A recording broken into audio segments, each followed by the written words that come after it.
But will leaders get this bill passed despite the bans crowded meeting Yeah. violent gangs? Open Call the meeting of the finance committee to order. Here, if you take a roll call, please. Mr. Bale, the now closed. Here. Mr. Copeland, Here. Mr. Drexel, Here. Mr. Horton, Here. Mrs. Showerman here, Mr. Winarski, Here. Mr. Scatella, Here. The Federal Reserve kept interest rates the same. The agenda, we got item number 1, which remains tabled. Anybody got any comments? The same Or that? swamp, the chief economist for. Item number 2, ordinance number 17. What's up? Yes. Chair, I was wondering about possibly getting that off the table because he starts work on April 1st. This is the last meeting. Yeah, I mean, definitely have an interest in getting that moved too. I've been keenly aware that Tuesday's the last voting day before that. When I tabled this, my comments were and have been and remain that, there's things the council has decided are priorities that remain uncertified or ignored, and honestly, just want to bring people to able to have some compromise. I mean, we've only got one lever to pull. This agenda itself, I think, reflects inability to make some deals, to work together. You guys want to move something forward, we want to move something forward. All right, cool, let's work together and actually do something. And until we're seeing a concerted effort to do so, not sure why we would take it off the table. I guess because it shouldn't be expense. I don't disagree.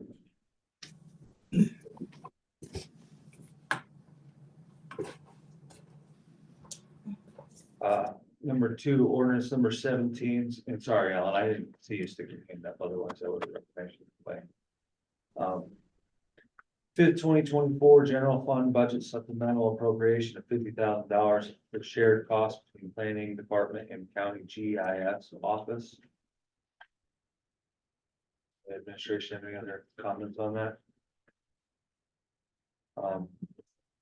Previously, we talked, I forget the gentleman's name that was here, Doug DeSanti. yeah, and we talked about, some cost savings from moving everybody into the same licenses and stuff.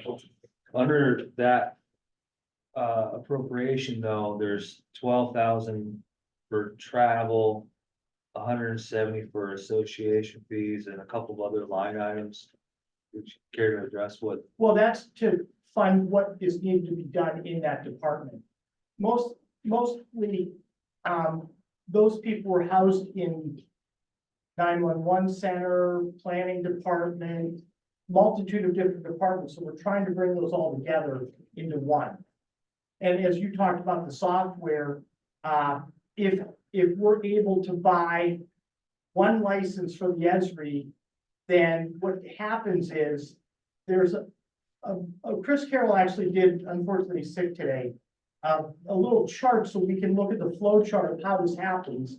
But right now, when say there's 3 of us, having 3 licenses, you're not able to build upon each other. Don't ask me why, don't ask me how that is, but it's not. So when Doug gets all the licenses housed under one building, one department, he's going to be able to do a multitude of different things with mapping that he's not able to do now. Like right now, John Graffy at the 911 can do some things, and planning can do some things, assessment can do some things, but the buildup of each other, and again, licensing agreements, so that's the software issue.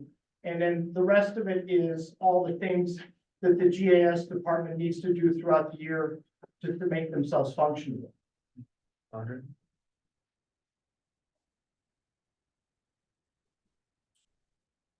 I was going to say something, but in light of the economic development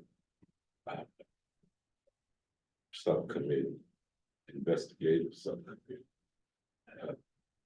And looking at the GIS. And seeing the supplemental appropriation coming through, so I'm taking for granted that the administration has already certified that these funds are there. So they certify for convenience. And I don't think anything should move until we get that, and so, and I think I read something in the GIS.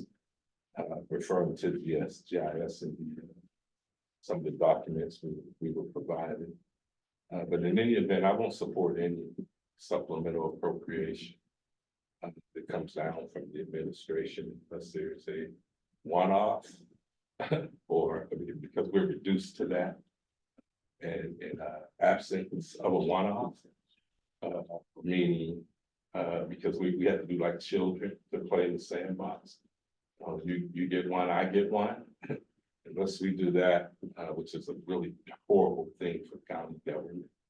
Unless we do that, I don't think anything should be moved until the administration concedes that the thing that you do at the end of every meeting here is a certification and releases the funds to the ARP funds to those vulnerable communities who the funds were intended for. So I won't support any supplemental appropriation of any kind until that happens. So, and I did have questions, and I do have questions, but they would be a better answer than another thing.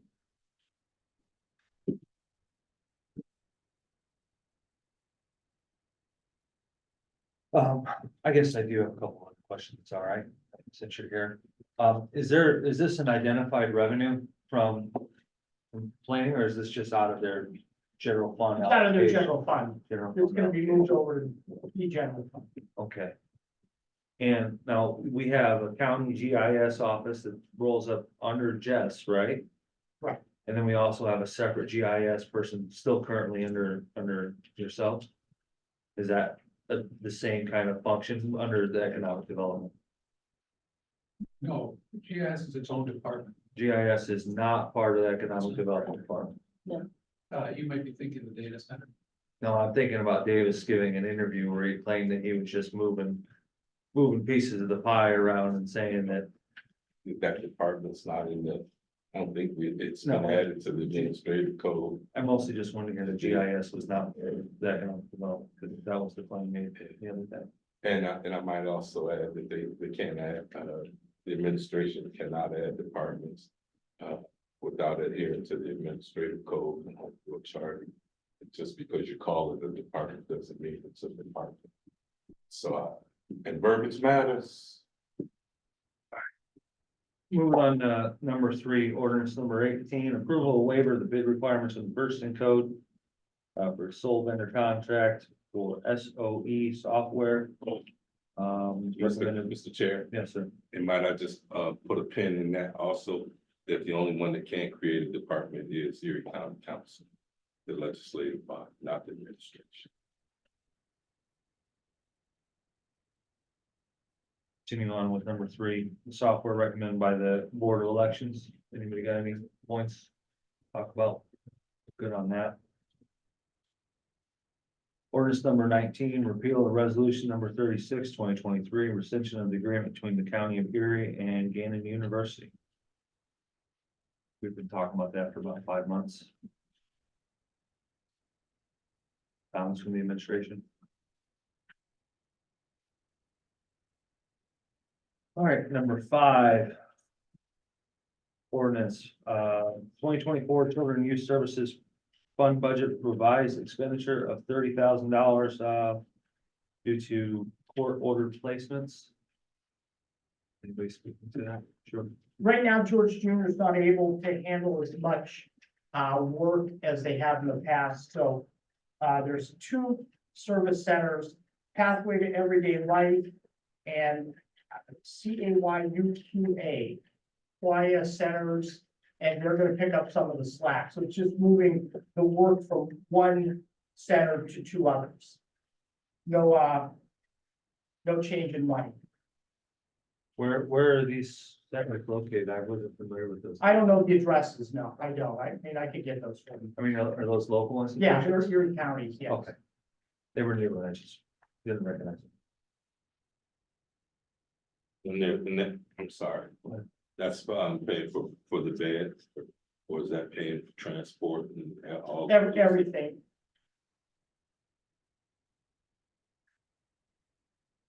Moving on, number 6, appointed officials, salary ordinance, full-time assistant public defender, it's actually 6 and 7, I'm sure you're here to speak to them. I am, sir. Thank you. My name is Nicole Sloan Potterlake. I'm here with my first assistant, Michael DeJohn. The home rule charter requires that we seek permission and set salaries for every vacancy that we have. So, these ordinances are actually together, 6 and 7, because we found 2 local attorneys to fill 2 vacancies. One attorney has 13 years of experience, the other has 8 years of experience. Both individuals will fill the vacancies at $37.10 an hour. That's an annual salary of $72,345. This is 4% over the base rate as a result of their experience, the work, and the skill involved in representing an average of 380 clients each year, which is what the Public Defender's Office now handles. As well as the salary offered by other offices recruiting in the same talent pool. Do you have any questions? These appear to be new line items. No, sir. One represents Attorney Scarpidi, who is elected judge. The other replaces Attorney Siddon, who just moved over to an outside counsel position. That were vacated in the last. They were making in the last couple months. What were the budget amounts for those 2 positions? Yes, so 006 was 74,508. So this is $2,000 less than what was budgeted. And Attorney Siddons was 72,338. So this is $7 over what that was budgeted. We're living in our budget. Yes, sir. Okay.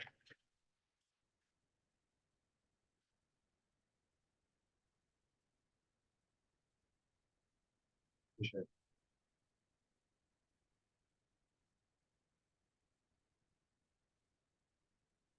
We're on number 8, general fund supplemental appropriation of $10,241 for position, title, and grade level reclassification, human resources. I think we're pretty good on these. Do you want to speak to it? Yes, I apologize for my voice. This position is a promotion for a person who was currently within the last year or 2, just doing recruiting and talent acquisition. And since they've come on and Amanda has gone to become the deputy director, this person has taken on additional responsibilities and broadened their oversight over the benefits administration system that we're revamping in HR and then implementing that system for all of our 1,200 employees plus our retirees. He's continuing to do the onboarding of new hires in addition to the talent acquisition. And we feel that this person is highly qualified because they have a master's degree and a PHR certification and has really earned this promotion. So we're asking for council's permission to promote this person. The operation. Do you have any questions? You good? I'm good. Brock? Yeah. Okay, so this is in relation to the talent acquisition manager on page 42. I believe that's ending in 009, correct? Yes. So that's was a salary that we negotiated non-bargaining for $52,842.64. Yep. So just for clarity, I'm sure you're aware of this, but just for the good of the order, with this supplemental appropriation, which I believe was $10,241, which is an increase in the position, that is a 19% increase. You do have to keep in mind that the 10,241 is wages and fringes, Yes. Yeah. versus just the wages is 8152. Okay. I'm not sure what that percentage breaks down to, but You're right. That's fine. when I first saw it come up on the agenda, I go, oh, that's a little bit more than I thought. Yeah. And I saw that they put the wages and fringes in there. Okay. It is a fairly substantial increase nonetheless, but Yeah. Moving on to number 9. General fund supplemental, budget supplemental appropriation of 14,653 for job reclassification in the county council office. Discuss that at length. Same thing goes, that's with the benefits included. Moving on to 10 and 11, both sales for the depository sale. I was actually really happy to see that both of these are Empty people lots. that are in here. That's- The one is the neighbor. I want to keep the one that's got the old boat picture on. They're gonna cut it down. I guess the kids from the neighborhood are gonna play. That's on that cul-de-sac. And the other one's kind of the same thing, empty lot. Clean it up, keep it cut, make it look nice. And number 12 is you, Paul. If all the ordinances on this agenda pass, the estimated general fund unassigned fund balance will be $46,998,002. And that is $24,676,129 above what's needed for 2 months expenditures. Mr. Chair, before you adjourn, Yes, sir.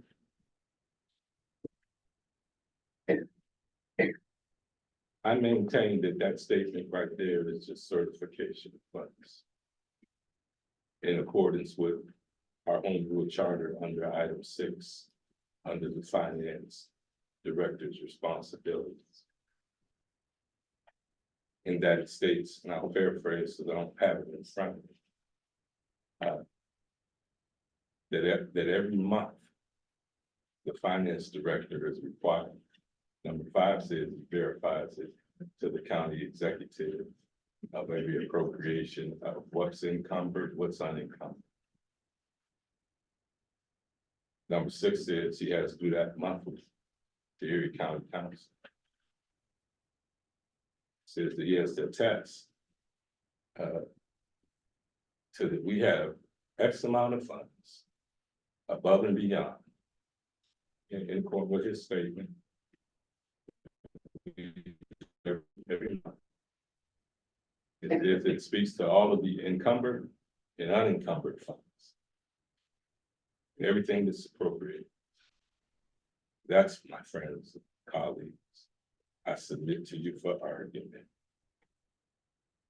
Is that when he says, should all of these funds, if all ordinances on the finance agenda pass, the estimated general fund unassigned fund balance will be $46,998,002. That's $24,676,129 above the $22,321,873 needed for 2 months of county expenditures and transfers.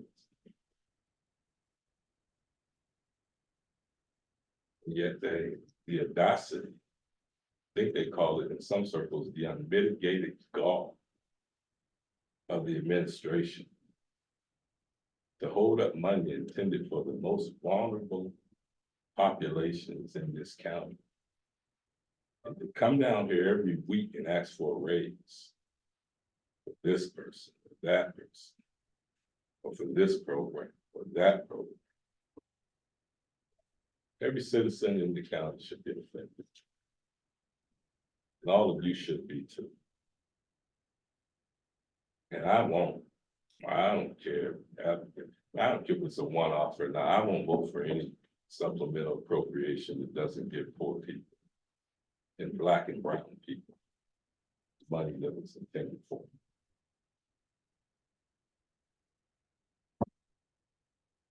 Done. Call the finance committee, close. You taking over for Jim today? Yes, I'm gonna run the personnel meeting since Councilman Dale and Councilman Winarski are on Zoom. I'll run it in person, and I know sometimes I drag it out, but there's only 2 items, so we should be pretty quick. First one is a possible reappointment of Dean Curtis to the Erie County Conservation District. Term to expire December 31st, 2027, and that is being requested by the county executive. This will be Mr. Curtis's 3rd term as farm director. Anybody have anything to say? Move that. I'm not sure if there, some of these are supposed to be term limited. I don't know if this is one, but usually it's a 2-term limit and stuff. And so, We'll get that answer. I don't. Would you please? Yeah. Yeah, actually, when I heard their term, it kind of set off alarm bells in my head too, and I'll plan on. well, sometimes these rules don't apply to everyone. So you'll get us an answer, Paul? Yes. Thank you. And a possible reappointment of Julie Leonard to the Erie County Conservation. I'm trying to pronounce it. Term to expire December 31st, 2027. This would be her 2nd term. As the public director. There's no question. Motion to adjourn. Man, I think you set the record. Oh my God. Uh, You think that'll happen Tuesday? uh, You think that'll happen Tuesday? no. So will that be on the agenda? It's sideways for you guys to read and go over. On Ms. Phillips? Yes. But that'll actually go on the next agenda, or will it be on this one? It's on the next agenda, correct? What's No, the it's on appointment? this one, It's that's on why this- it's sideways in your packet Okay. for you guys to look over. What's the appointment? So this is the, should be a first time appointment for Children and Youth Services. It's an advisory board position. Ms. Phillips currently serves on the, Northeast School Board. She already works with, Children and Family Services of Northwest PA. She has extensive experience with it, so.